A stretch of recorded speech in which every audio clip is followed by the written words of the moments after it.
A paz do Senhor, amados irmãos, é um prazer estarmos juntos para gravarmos a nossa segunda lição dos nossos juvenis com o tema A Plenitude dos Tempos. E uma vez mais com a companhia do Nicolas. E eu já quero agradecer, nós queremos agradecer na verdade, né? A todos vocês que estiveram visualizando, acredito que também acompanhando o estudo, foi muito bom ter a sua participação, tá? Que Deus te abençoe. Creio que vai ser outra aula maravilhosa aprendendo sobre a plenitude dos tempos com o tema Jesus. Maravilha, então vamos lá.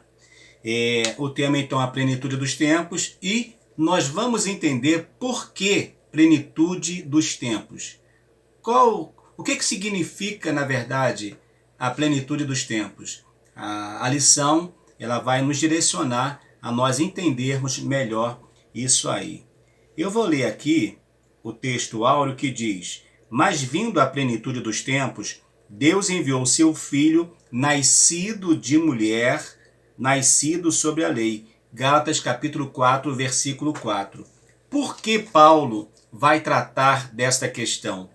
Porque já na época de Paulo, já havia uma ideia de tentar desconstruir a questão de que Jesus, de repente, não veio na forma humana.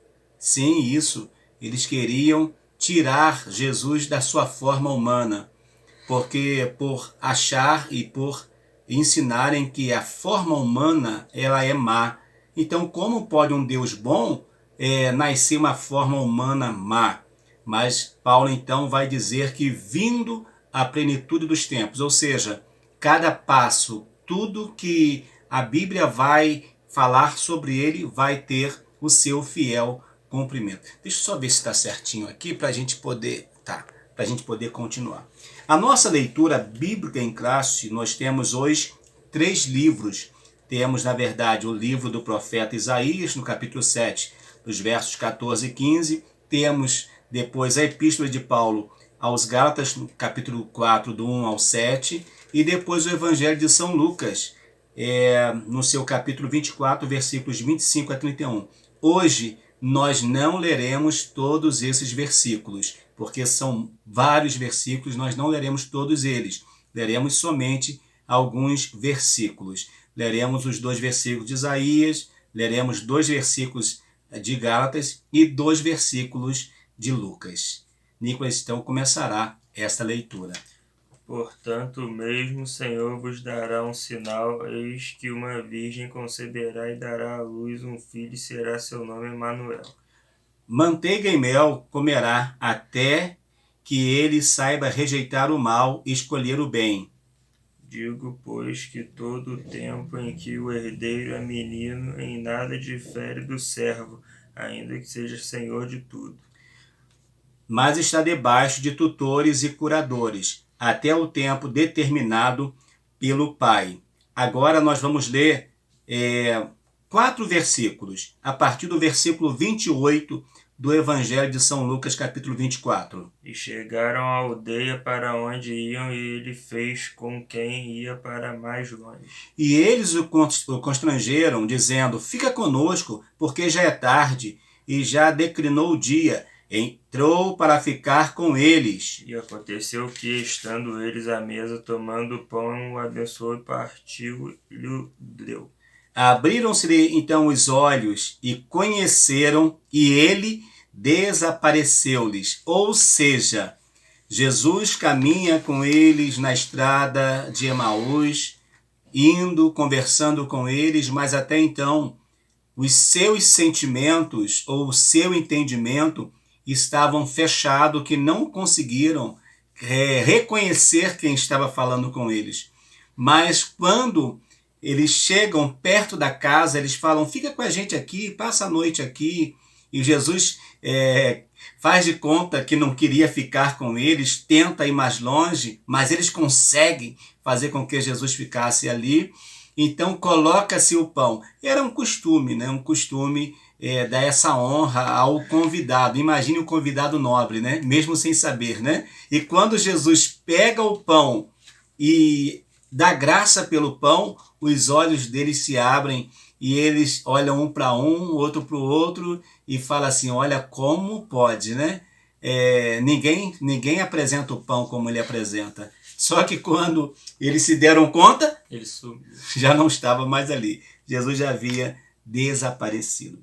Nós temos 3 objetivos na nossa lição, que é, primeiro, apresentar a centralidade de Cristo em toda a Bíblia. Segundo, analisar algumas profecias do Antigo Testamento sobre o Messias, reconhecer o cumprimento de tais profecias nos registros do Novo Testamento. Ou seja, Deus autorizou o profeta que escrevesse no Antigo Testamento, por exemplo, o profeta Isaías, a profecia acerca do Messias foram aproximadamente... Por que a gente fala aproximadamente? Porque nenhuma data na Bíblia a gente pode bater o martelo. Inclusive falar que Jesus morreu aos 33 anos. Nós temos uma ideia aproximada. Então, aproximadamente 700 anos atrás, o profeta Isaías havia profetizado. E agora nós vamos ver esta profecia se cumprindo na vida do nosso Senhor e Salvador Jesus Cristo. O Nicolas vai começar na leitura e vamos juntos comentando, e vai ser uma bênção. O Cristo, o tema central da Bíblia. De Gênesis a Apocalipse, a Bíblia aponta para Jesus com profecias já cumpridas acerca dele. O seu nascimento miraculoso, o local da sua vinda, sua morte e ressurreição. Também com promessas que se cumprirão a exemplo de sua volta para buscar aqueles a quem Jesus prometeu preparar o lugar. Muito bem, olha só. De Gênesis a Apocalipse, nós vamos ver falando do Senhor Jesus. Porém, poderíamos dizer que de Gênesis a Malaquias, que é o Antigo Testamento, vai estar apontando para o nosso Senhor e Salvador Jesus Cristo. Enquanto já em o Novo Testamento, nós veremos o ministério do Senhor e também, Nicolas, as profecias que ele mesmo disse e que os seus discípulos ou apóstolos escreveram acerca da sua volta. Então, muitas profecias já aconteceram e muitas profecias acontecerão. Então, nós estamos nisso aí, de que quando Jesus fala, né, que ele iria, se não tivesse lugar, ele iria preparar lugar. Mas, desde o início, o lugar da igreja já está preparado na eternidade. Eu vou ler aqui mais um pedacinho, e depois Nicolas vai ler o 2. Como fora anunciado séculos antes pelo profeta Isaías, lá estava Jesus ungido pelo Espírito do Senhor, evangelizando os pobres, curando os quebrantados de coração, apregoando liberdade aos cativos, dando vista aos cegos, pondo em liberdade os oprimidos e anunciando o ano aceitável do Senhor. Jesus vem trazendo uma mensagem de vida eterna, não uma mensagem apática, uma mensagem morta, uma mensagem morna, não. A mensagem do Senhor Jesus era uma mensagem carregada de vida, porque a religião até então predominante da época era uma religião, realmente uma religião, mas não tinha a presença de Deus. Os homens estavam mais preocupados em satisfazer os seus desejos, principalmente os desejos de poder e os desejos financeiros. Aí vem Jesus cumprindo essa promessa ou essa profecia de Isaías, capítulo 61, dos versos 1 a 3. Então, e vai se cumprir isso na vida de Jesus quando ele lê em Lucas capítulo 14, versos 18 e 19, fala: hoje se cumpriu, porque o Espírito do Senhor Jeová está sobre mim. Fechando esse primeiro tópico, ainda tem mais um destaquezinho que eu anotei para conversar com vocês. Como podemos ver nestas e tantas outras passagens, o Messias, o Cristo, o ungido de Deus, é o tema central das Escrituras. Ou seja, Nicolas, você é um juvenil, já quase virando jovens, quase jovem, já daqui a pouquinho vai deixar os juvenis e vai gravar comigo a lição dos jovens. Quem sabe ele vai conseguir gravar as duas, né? Os juvenis e os jovens. o que nós temos que ter em mente, já desde assim da sua idade, da sua terra idade e tantos outros, até aquele que chegou no evangelho, que tem 50 anos de idade, mas é um novo convertido. Ele é o quê? Na fé é uma criança. É um menino, é uma criança. Alguém que se converteu hoje na fé é uma criança, pode ter a idade que for. Precisa ter em mente o seguinte: o tema central da Bíblia é quem? Cristo.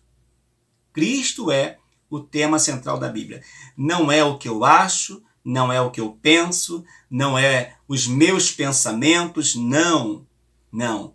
O tema central da Bíblia é Cristo. E Paulo vai pregar esse tema central. E nós precisamos pregar hoje. Porque se nós deixarmos de pregar o tema central, que é Cristo, sabe o que vai acontecer?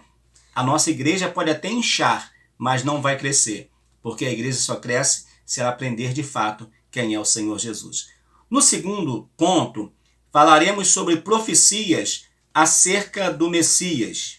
O momento da vinda do Messias, aguardado pelos judeus, mas não aceito por todos, está registrado em várias profecias com precisão de detalhes e especificidade sobre a sua concepção sobrenatural, a mulher da qual ele nasceria, o lugar de seu nascimento, sua encarnação e sua ida ao Egito com os pais.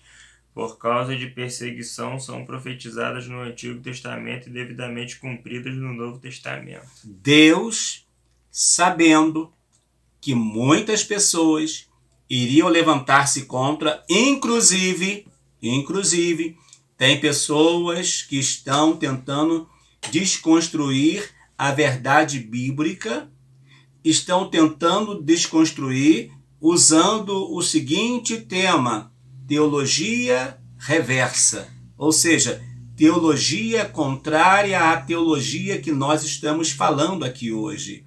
Mas o que fora profetizado tantos anos antes vai ter o seu fiel cumprimento. Aí, olha só, se a pessoa quiser acreditar ou não, o problema é dela, porque a Bíblia não vai mudar por causa disso. Não vai mudar. A Bíblia vai permanecer sempre fiel. E eu já destaquei aqui um ponto que a gente vai estar falando, mas aí o 2.1 vai falar sobre a Virgem, né? Vai falar de como seria isso, como que o Messias poderia vir. O Nicolas vai estar lendo e depois eu vou ler a referência aqui do profeta Isaías. Como deveria ser uma virgem que conceberia Jesus. Assim como foi profetizado por Isaías, o anjo Gabriel foi exatamente ao endereço de uma moça com essa característica. O nome da agraciada era Maria. Seu estado de virgindade foi confirmado por ela mesma quando disse ao anjo: como se fará isto, visto que não conheço varão. Viu só? Não. É interessante, Nicolas, porque a gente não vê o anjo saindo procurando. Você é virgem? Você é virgem? Perguntando às moças, se as moças eram... Olha, eu estou à procura de uma virgem, porque hoje em dia tem anúncio para tudo, né? Estou à procura de uma virgem para dizer para ela que ela vai ser a mãe do Messias. Não. Ele foi no lugar certo, na casa certa, e quando ele fala com Maria que vai dizer: mas como pode ser isso?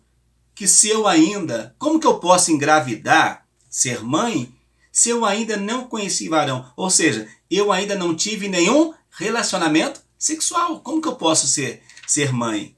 Mas aí o anjo vai dizer: fique tranquila, porque o que vai ser gerado em você vai ser obra do Espírito Santo. O Senhor vai te cobrir e o teu ventre vai gerar obra do Espírito Santo. Aí eu quero deixar registrado aí, Isaías capítulo 7, no verso 14, que diz assim: portanto, o mesmo Senhor vos dará um sinal. Eis que uma virgem conceberá e dará à luz a um filho, e será o seu nome Emanuel. E Emanuel, traduzido, quer dizer o quê? Deus convosco. Perfeito? Então, maravilha. O anjo foi no lugar certo, achou a pessoa certa, e esta mulher, chamada Maria, que era... Em algumas versões vai dizer desposada. Desposada. O que é ser desposada? Não é que ela foi abandonada por José. Na nossa linguagem, Maria era noiva. Maria era noiva de José perto do casamento. Era isso. É o 2.2. A cidade. O profeta Miqueias havia predito a cidade de Belém como o lugar onde o Messias nasceria. Mas como se cumpriria a profecia, visto que José e Maria moravam em Nazaré? Um alistamento convocado por decreto da parte de César Augusto foi o meio usado por Deus para o deslocamento do casal até Belém. E aconteceu que, estando eles ali, se cumpriram os dias em que ela havia de dar à luz. Muito bem. Olha só, eu vou ler essa referência para você entender. Miqueias capítulo 5, verso 2. E tu, Belém Efrata, posto que é pequena entre as milhares de Judá, de ti me sairá o que será Senhor em Israel, e cujo as origens são desde os tempos antigos, desde os dias da eternidade. O Nicolas acabou de ler algo interessante, porque eles moravam em Nazaré, não é isso? Eles moravam, nós lemos aqui que eles moravam em Nazaré, mas eles precisavam fazer o quê? Para Belém por causa do alistamento. Mas por que eles precisavam ir para Belém? Para cumprir a profecia. Olha só, é a mesma coisa. Nós moramos em Teresópolis. Vamos dizer que a minha origem é Teresópolis, tá? Eu nasci em Teresópolis. Mas se você me perguntar a origem do meu avô, minha avó, eu não sei se é Teresópolis. Porque quando eu nasci, já não, né, não cheguei a conhecer. Mas o que eu quero dizer para você é o seguinte, é como se eles chegassem agora e dissessem para nós o seguinte, olha, você nasceu lá no... Como alguns casamentos que vão ser feitos, as certidões, as pessoas têm que voltar no lugar de origem, Nicolas, para poder autenticar as certidões. Olha só, por exemplo, nasceu em Fortaleza, está morando aqui, deu problema na identidade, tem que arranjar um jeito de agora deve estar mais fácil por causa da internet, mas trazer de lá essa identidade. Então o que acontece? José era da descendência de quem? De Davi. Então José a sua família era de Belém, porque Davi era de Belém. Então eles precisaram voltar lá, ou ele precisou ir lá para fazer o quê? Esse recenseamento ou licenciamento, é o que eles fazem hoje, né? Só que aqui é o contrário, eles passam de casa em casa para perguntar sobre família, sobre tudo. Mas lá eles precisavam ir lá para poder comprovar. E Maria estava grávida, já perto de dar à luz. Então, tudo aconteceu na hora certa, com a finalidade de que a profecia se cumprisse. O 2.3. É clara a citação de Isaías 7,14 em Mateus 1, 22, 23 a respeito de Jesus. Ele seria chamado de Emanuel, isto é, Deus conosco. Mateus até destaca, tudo isso aconteceu para que se cumprisse o que foi dito da parte do Senhor pelo profeta, para ser Deus conosco, o Verbo se fez carne e habitou entre nós. Mas que verbo é este? O evangelista João diz que o Verbo era Deus e todas as coisas foram feitas por ele, e sem ele nada que foi feito se fez. Isso, o Verbo era Deus e o Verbo estava com Deus. Quem era o Verbo? Jesus. E o que é o Verbo? O Verbo é a palavra.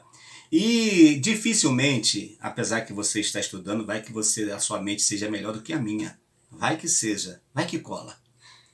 Dificilmente você vai conseguir fazer uma frase sem usar o verbo.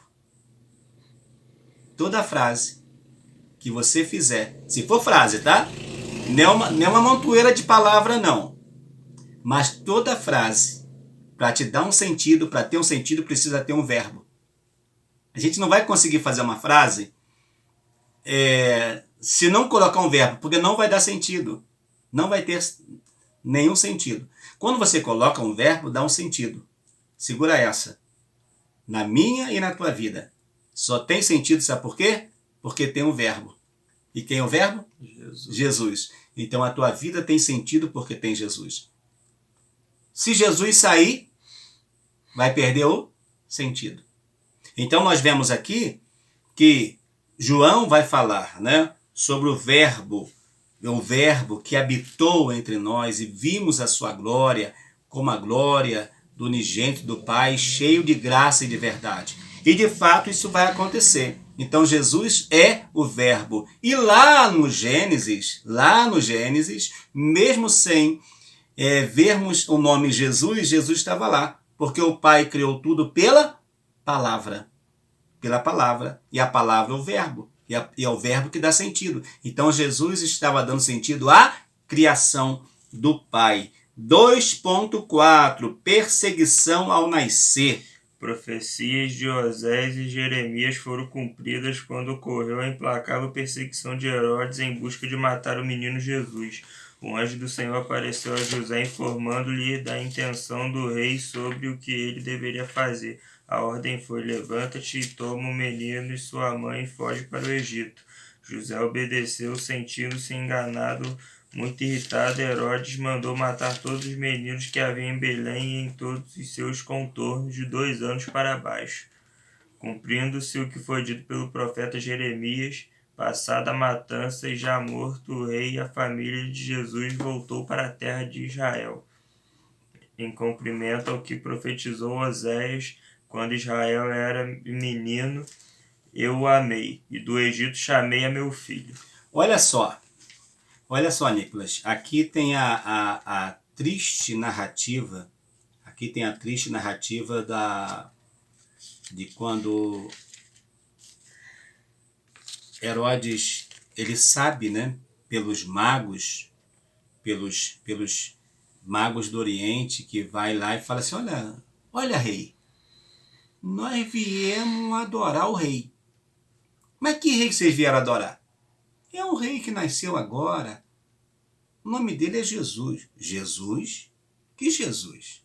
Como que é ele? Não, aqui tem uma profecia que vai nascer um menino, que vai reinar, vai ocupar o trono de Davi e tal. Conversa daqui, conversa dali. Então tá bom. Vocês fazem o seguinte. Olha só como é que o bicho ruim atenta. Ele falou assim, faz o seguinte então. Vocês vão lá.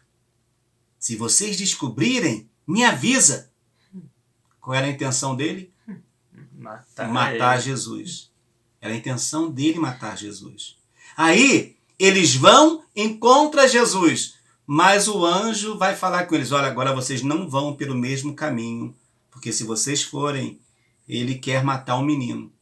Quando eles não vão pelo mesmo caminho, o que vai acontecer? Vai acontecer algo terrível.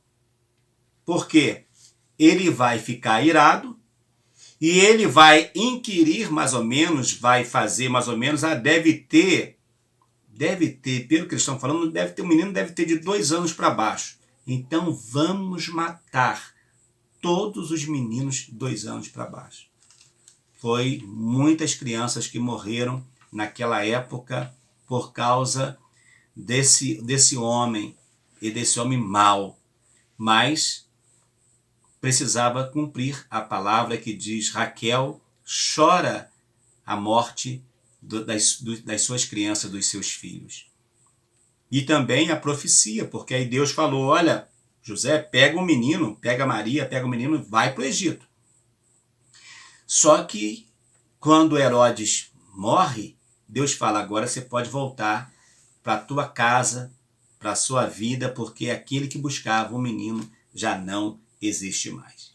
O 3 vai falar sobre a razão de sua vinda. Ei, por que Jesus veio? Para passar um tempo? Ele teria melhor lugar para ir, não teria não? Do que vir aqui na terra? Teria lugares melhores. Mas ele preferiu vir o quê? Vir aqui para me olhar nos olhos, te olhar nos olhos, olhar o Nicolas nos olhos e dizer assim, olha, eu posso salvar a tua vida. Eu posso libertar a tua vida deste pecado. E é o que nós vamos tratar agora. Vamos lá, Nicolas. A principal razão da vinda de Jesus foi salvar a humanidade de seus pecados. embora ele também tenha curado muitos enfermos e feito diversos milagres. Em sonho, o anjo Gabriel confirmou a José o que havia falado a Maria. Disse que o nome do menino seria Jesus, justamente porque ele salvará o seu povo dos seus pecados. Já adulto na casa de Zaqueu, Jesus mesmo revelou a razão de sua vinda, após falar que a salvação havia chegado no dia de sua visita à casa daquele corrupto cobrador de impostos. O que Jesus falou não para Zaqueu? Não foi para Zaqueu que Jesus falou isso. Mas Jesus falou para aquelas pessoas que estavam ali à volta, querendo de alguma forma dizer assim: mas ele não é Jesus? Ele come com pecadores? Será que ele não conhece quem é Zaqueu? Será que ele não sabe que Zaqueu é alguém que cobra imposto e além de cobrar, ele cobra mais ainda? Zaqueu é um homem mau, será que ele não sabe disso? Nicolas, o negócio é sério. Aí, Jesus conhecendo aquele zum que eles estavam promovendo ali, Jesus fala: porque o Filho do Homem veio buscar e salvar o que se havia perdido. E quem estava perdido ali? Zaqueu estava perdido. O interessante, que você vai ver na trajetória de Zaqueu, Jesus não disse para ele, Nicolas, assim: olha, Zaqueu, tu é ladrão. Zaqueu, tu roubou essas pessoas, agora você vai voltar lá e você vai devolver. Não, Jesus não fez nada disso.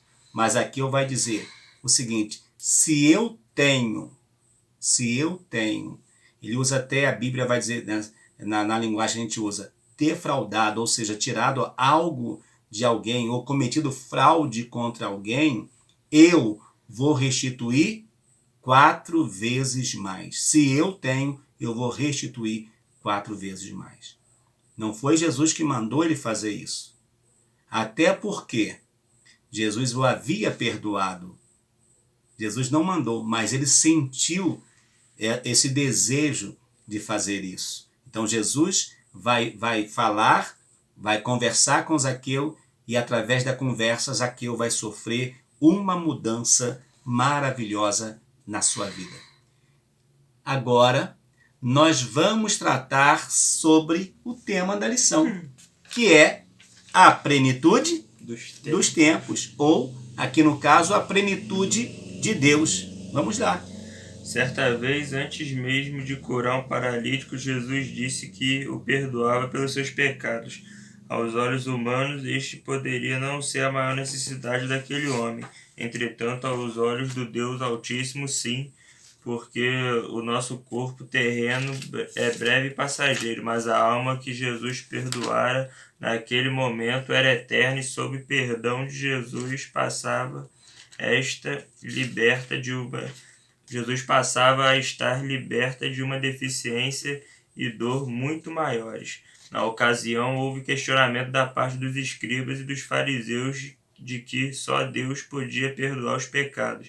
Jesus então operou além, mostrou que a sua obra é completa e zelou por aquele homem também em sua angústia presente, em sua necessidade mais básica, temporária e terrena, curando também as suas pernas. Muito bem, Nicolas. Nós vimos aqui, Jesus chega para esse paralítico, Jesus vai dizer lá, vamos lá por partes, Lucas 5:20, vai dizer assim, olha: e vendo-lhes a fé, Jesus disse ao paralítico: homem, os teus pecados te são perdoados. Aqueles religiosos que estavam ali, os escribas e fariseus, começaram a dizer: mas quem é este que diz blasfêmia? Quem pode perdoar pecado senão Deus? Jesus, conhecendo os seus pensamentos, respondeu e disse-lhes: que arrazoais em vosso coração? Qual é mais fácil? Dizer: os teus pecados são perdoados, ou dizer: levanta-te e anda? E agora? Perdoar pecado era Deus, segundo eles. Mas e aquele homem que era paralítico? Quem que poderia levantar aquele homem paralítico daquela situação? Se não, Deus. Só Deus.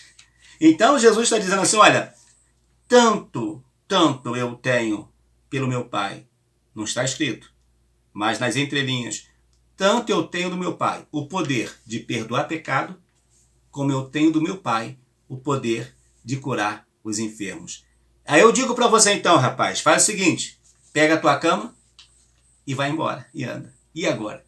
Quem vai questionar? Ah, mas mesmo assim eles ficaram aborrecidos, né? Porque eles não aceitavam o que Jesus fazia. Mas não teve jeito, porque contra a prova não há argumento. Não há argumento. Eles agora teriam que ver o homem que teve o seu pecado perdoado e ainda andando e fazendo o quê? Levando a própria cama.